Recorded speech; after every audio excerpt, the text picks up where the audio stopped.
নমস্কার, দেখছেন talk to Bangla. আমি অভিষেক রয়েছে আপনাদের সাথে। এই মুহূর্তে যে খবর নিয়ে উপস্থিত হয়েছি, আজ বিহারে প্রথম পক্ষের ভোটদান কর্মসূচি এবং সেই জায়গা থেকে 18টি জেলায় 121টি কেন্দ্রে ভোট দান আজকে হচ্ছে। এবং সবচেয়ে গুরুত্বপূর্ণ যেটা ফ্যাক্টর, আজকে সকালবেলায় তেজস্বী যাদব তিনি যেমন একদম বার্তা দিয়েছেন বিহারবাসীর উদ্দেশ্যে, ঠিক তেমনভাবে রাহুল গান্ধী তিনিও বার্তা দিয়েছেন। গতকালই আপনাদেরকে জানিয়েছিলাম যে রাহুল গান্ধী হরিয়ানার বিভিন্ন জায়গার যে ভোটার লিস্ট সেটাকে নিয়ে 25 লক্ষ ভোটার সেটা প্রমাণ করার একটা চেষ্টা করেছিলেন তার একটা প্রেস কনফারেন্সের মাধ্যমে, এবং সেটা ঠিক বিহার ভোটের আগের দিন, যেহেতু অবশ্যই তার একটা গুরুত্বপূর্ণ প্রভাব পড়েছিল। এবং সেই জায়গা থেকে এই মুহূর্তে দুটো যে আপনাদের ছোট ছোট ক্লিপিং সেগুলো তো দেখাবোই, কিন্তু তার আগে আপনাদের একটু বলি যে কোন কোন একদম হাই ভোল্টেজ কেন্দ্রগুলোতে আজকে ভোটদান কর্মসূচি হবে। সেখানে প্রথমেই আসছে তারাপুরের সম্রাট চৌধুরী, ডেপুটি সিএম ছিলেন এতদিন বিহারে, তার যে কেন্দ্রটা সেখানে তিনি কন্টেস্ট করছেন, সেখানে আজকে ভোটদান কর্মসূচি চলছে। এখনো পর্যন্ত যা খবর ঠিকঠাক ভাবেই চলছে ভোটদান কর্মসূচি, এবং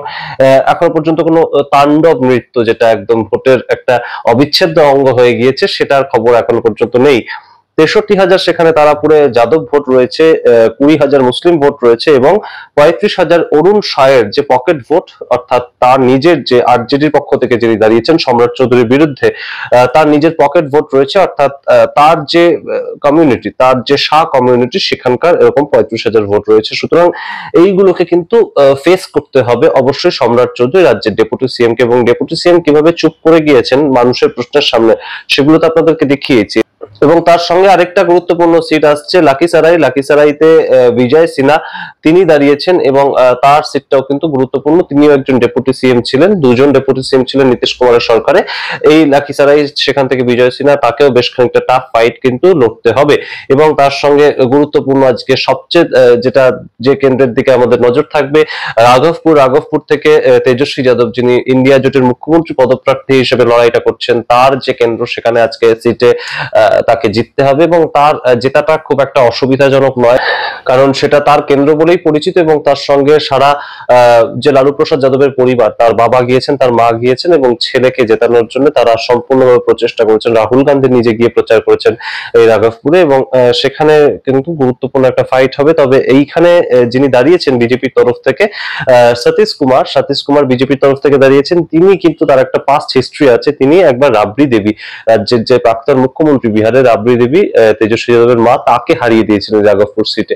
সুতরাং তাকে আবার দাঁড় করানো হয়েছে তেজস্বী যাদবের বিরুদ্ধে। তো টাফ ফাইট হবে এই মুহূর্তে, তবে বিজেপির পক্ষে চাপ আছে এই ক্ষেত্রটা জেতা হবে। এবং তার সঙ্গে আরেকটা গুরুত্বপূর্ণ বৈশালী ডিস্ট্রিক্টের মাহুয়া সিট, সেখানে তেজপ্রতাপ যাদব লড়াই করছেন। তেজপ্রতাপ যাদব তিনি লালু প্রসাদ যাদবের বড় ছেলে হলেও তিনি আলাদা দল খুলেছেন। এই মুহূর্তে তিনি তার যে ঘর, সেখানে আর থাকেন না। লালু প্রসাদ যাদব তাকে পার্টি থেকে এবং ঘর থেকে বের করে দিয়েছেন, এক প্রকার সেরকমই খবর উঠে এসেছিল। এবং সেটা কিন্তু কোনোভাবে একটা ফ্রেন্ডলি ফাইট হচ্ছে না, তাকে যে ছেড়ে দেওয়া হবে সম্পূর্ণ ক্ষেত্রটা, সেটা হচ্ছে না। এবং তার সঙ্গে তেজপ্রতাপ যাদব সেখানে লড়াই করছেন এই মাহুয়া সিট থেকে, এবং তার বিরুদ্ধে মুকেশ রোশন অত্যন্ত গুরুত্বপূর্ণ একটা টাফ প্রতিদ্বন্দ্বী আরজেডির তরফ থেকে লড়াই করছে। এবং সেখানে শুধুমাত্র রাবড়ি দেবী তিনি তার ছেলের জন্য শুভকামনা জানিয়েছেন। আদারওয়াইজ তেজস্বী যাদব কিন্তু এই যে রোশন বাবু, তার জন্যই কিন্তু প্রচার করেছেন। এইটা গেল হচ্ছে স্টার ক্ষেত্রগুলো, যেখানে এবার আপনাদেরকে ভিডিও তো দেখাবোই যে তেজস্বী যাদব কি বলছেন, রাহুল গান্ধী কি বলছেন, কিন্তু গুরুত্বপূর্ণ যেটা ফ্যাক্টর, সেটা হচ্ছে যে একটা গুরুতর অভিযোগ উঠে এসেছে। ভারতীয় জনতা পার্টি তারা ট্রেনে করে দেশের বিভিন্ন জায়গা থেকে মানুষকে নিয়ে আসছেন ভোট দেওয়ার জন্য, এবং স্পেশাল ট্রেন চালাচ্ছেন। একদম গুরুত্বপূর্ণ ফ্যাক্টর সেটা হচ্ছে যে স্পেশাল ট্রেন, ছট মহোৎসব যখন হলো তখনও পর্যন্ত মানুষকে স্পেশাল ট্রেন দেওয়া হয়নি দেশের পক্ষ থেকে, কিন্তু এই মুহূর্তে ভোট দান কর্মসূচির জন্য বিভিন্ন জায়গা থেকে, হরিয়ানা থেকে, পশ্চিমবঙ্গ থেকে, বিভিন্ন জায়গা থেকে স্পেশাল ট্রেন দেওয়া হয়েছে। এবং সেখানে যত মানুষ যাচ্ছেন বিহারে, প্রত্যেককেই টিকিট পর্যন্ত কেটে দিয়েছেন, এবং তার সঙ্গে খাবার দাবারের বন্দোবস্ত করে দিয়েছে ভারতীয় জনতা পার্টি। সেই রকম একটা ভিডিও তেজস্বী যাদব নিজে একদম অভিযোগটা করছেন। আপনাদের ছোট ক্লিপিংও দেখাবো, একদম ট্রেনে ভর্তি করে ভারতীয় জনতা পার্টির যে মানুষজন, তাদেরকে নিয়ে যাওয়া হচ্ছে। এবং তার সঙ্গে তেজস্বী যাদব কি বলছেন আপনারা শুনুন, তারপর আবার আসছি বিস্তারিত ব্যাখ্যায়। जो भी बिहार के भाई वापस आ रहे हैं बिहार ट्रेनों से, जरा सोचिएगा कि आप बिहार से बाहर क्यों गए हो। आप बिहार से बाहर इसलिए गए हैं क्योंकि बिहार में रोजी रोटी नहीं है, रोजगार नौकरी नहीं है, कारखाने इंडस्ट्री नहीं है, उद्योग नहीं है। इस कारण से आप जो है अपने परिवार से बिछड़ करके आप दूर गए हो। 11 साल से नरेंद्र मोदी जी प्रधानमंत्री है, क्या एक भी सुई का कारखाना खोला? क्या एक भी उद्योग बिहार में लगाए उन्होंने? क्या आईटी हब बनाया बिहार में? क्या व्यवस्था उन्होंने की? शुगर मिल, जूट मिल बंद है, एक भी खोला उन्होंने? कुछ नहीं दिया बिहार को। फैक्ट्री लगवाया गुजरात में और विक्ट्री चाहिए बिहार में, ये होने वाला नहीं है। आप सब लोग जानते हैं कि ये फैक्ट्री गुजरात में लगाएंगे और आधे सस्ते रेट पर आप लोगों को ट्रेन से वो गुजरात भेजेंगे, पंजाब भेजेंगे, दूसरे राज्य भेजेंगे, अपने परिवार से दूर रहने को मजबूर करेंगे। एक मौका आप लोग जरूर तेजस्वी को दीजिएगा। कोई भी ऐसा बिहार बनाया जाएगा कि कोई भी हमारा बिहारी भाई बहन दूसरे प्रदेश कमाई के लिए, दवाई के लिए, पढ़ाई के लिए बाहर नहीं जाना पड़ेगा।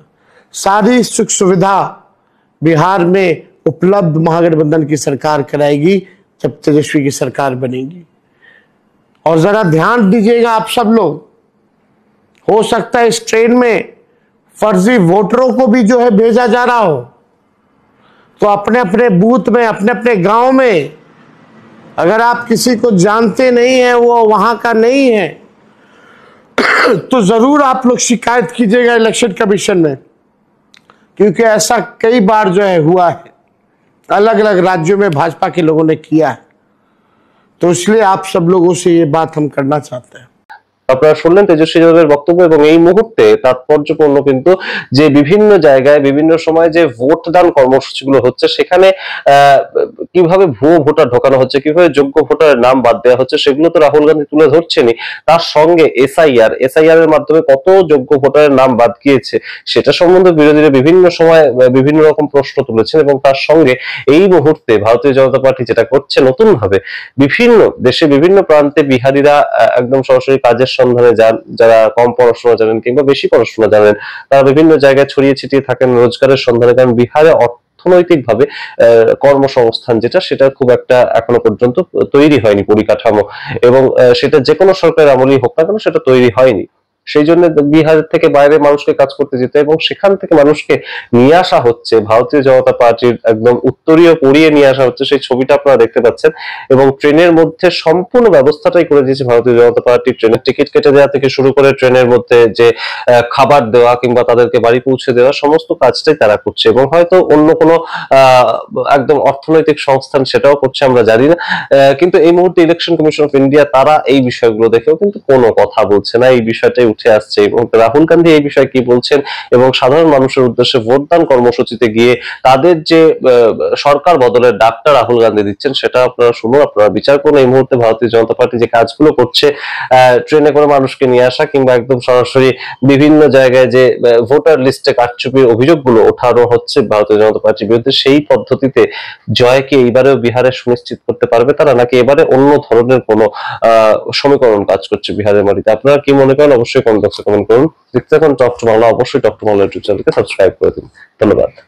नमस्ते बिहार के भाइयों और बहनों, आज आपने देखा होगा प्रेस कॉन्फ्रेंस में मैंने बीजेपी की सच्चाई, वोट चोरी की सच्चाई के बारे में बोला। हरियाणा का उन्होंने चुनाव चोरी किया, महाराष्ट्र का चोरी किया, पहले मध्य प्रदेश और छत्तीसगढ़ का चोरी किया, और अब बिहार का चुनाव चोरी करने की पूरी कोशिश में है। मैंने प्रेस कॉन्फ्रेंस में आपको बिहार की एक कहानी सुनाई, एक परिवार की कहानी, एक गांव की कहानी, मगर यही बिहार में लाखों लोगों के साथ हुआ है। वोट कटा है, लोगों का वोट छीना गया है। वोट चोरी संविधान पर आक्रमण है, अंबेडकर जी के संविधान, गांधी जी के संविधान पर आक्रमण है, और हम सबको वोट चोरी रोकनी है। बिहार के लोगों की, जेनजी युवाओं की जिम्मेदारी है कि आप सब भारी संख्या में बाहर आकर वोट करें। महागठबंधन, मेरी गारंटी है कि हम सब गरीबों की, किसानों की, मजदूरों की, हर जात की, अति पिछड़ों की, महादलितों की, दलितों की, अल्पसंख्यकों की, गरीब जनरल कास्ट की सरकार बनाएंगे। इस सरकार में हर बिहारी की आवाज होगी। बहुत बहुत धन्यवाद, नमस्कार, जय हिंद।